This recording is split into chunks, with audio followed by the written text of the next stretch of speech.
दोस्तों, महाभारत हिंदुओं का ही नहीं समस्त मानव जाति का ग्रंथ है। इससे प्रत्येक मानव को एक अच्छी शिक्षा और मार्ग मिल सकता है। प्रत्येक मनुष्य को इसे जरूर पढ़ना चाहिए। महाभारत में जीवन से जुड़ा ऐसा कोई भी विषय नहीं है जिसका वर्णन न किया गया हो और जिसमें जीवन का कोई समाधान ना हो। महाभारत में देश, धर्म, न्याय, राजनीति, समाज, योग, युद्ध, परिवार, ज्ञान, विज्ञान, अध्यात्म, तकनीकी और आदि समस्याओं का वर्णन मिलेगा। वर्तमान युग में महाभारत के प्रसंग से आज मानव को कुछ सीखे ऐसा कुछ लिया जा सकता है। यह प्रसंग उस वक्त का है जब पांचों पांडवों को वनवास हो गया था। वनवास जाने के पूर्व पांडवों ने भगवान श्री कृष्ण से कहा, हे श्री कृष्ण, अभी यह द्वापर का अंतकाल चल रहा है। आप हमें बताइए कि आने वाले कलयुग में कली काल की चाल या गति कैसी होगी और वहाँ के लोग कैसे होंगे। तब श्री कृष्ण कहते हैं, तुम पांचों पांडवों वन में जाओ और जो कुछ भी दिखे वो मुझे आकर बताओ। मैं तुम्हें उसका प्रभाव बताऊंगा। सभी पांडव भाइयों वन में चले जाते हैं। वन में जाकर जो व्यक्ति जो देखता है सब आश्चर्यचकित रह जाते हैं। आखिर उन्होंने ऐसा वन में क्या देखा, ये जानिए और बने रहिए हमारे वीडियो में अंत तक।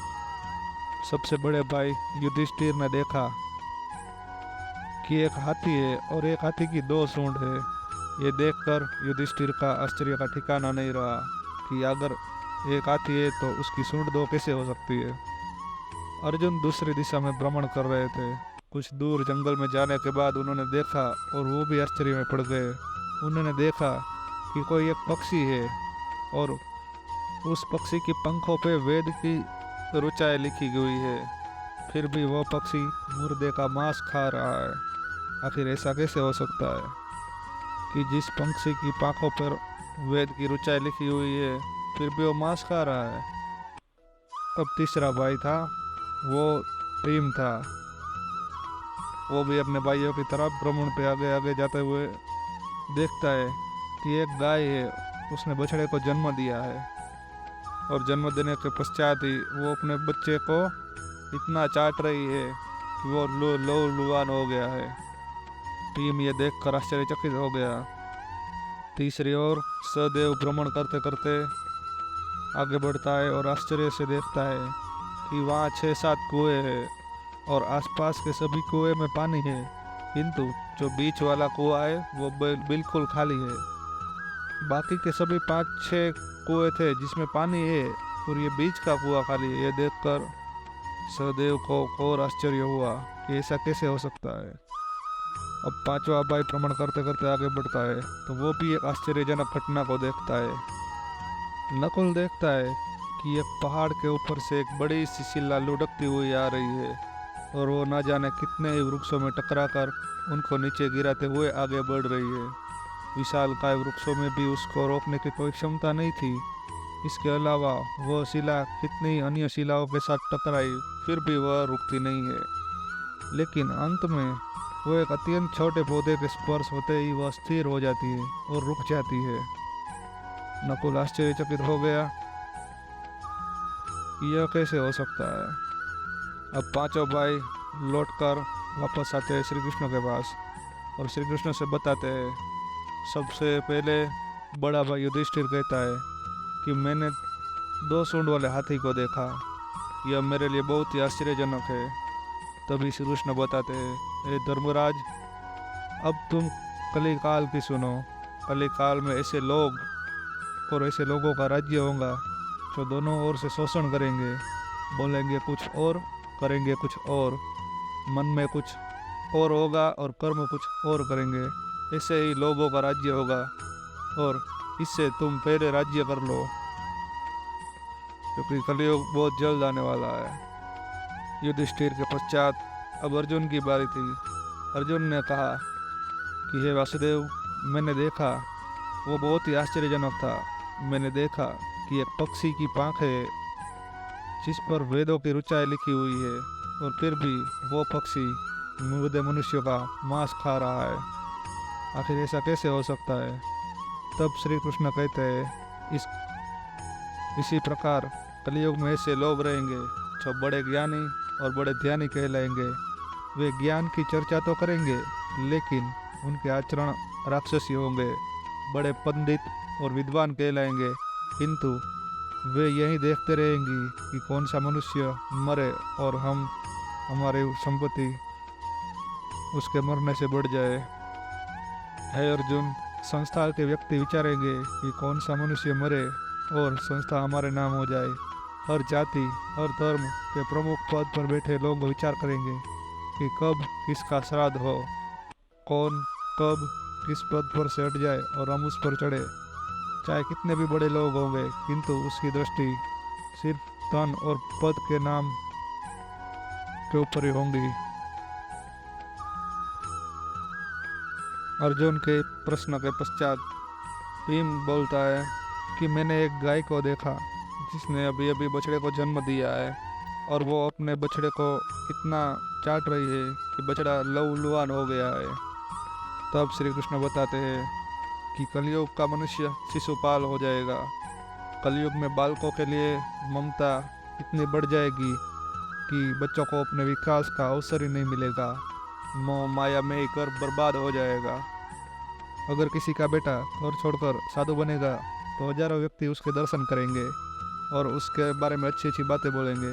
लेकिन यदि अपना बेटा अगर साधु बनता है तो रोएंगे कि मेरे बेटे का क्या होगा। इतनी सारी ममता हो जाएगी और उससे मोह माया हो जाएगी कि वो घर में ही उस सब को बांध कर रखेंगे और वहीं अपना जीवन खत्म हो जाएगा, क्योंकि उसके अपने विकास के लिए कोई तक ही नहीं मिलेगी। अंत में बेचारा अनाथ होकर मर जाएगा।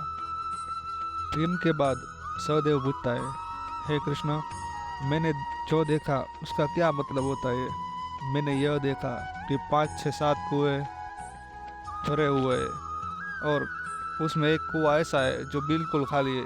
वो बीचों बीच है लेकिन बिल्कुल खाली है। गहरा होने के बावजूद भी उसमें पानी क्यों नहीं है? ऐसा कैसे संभव हो सकता है?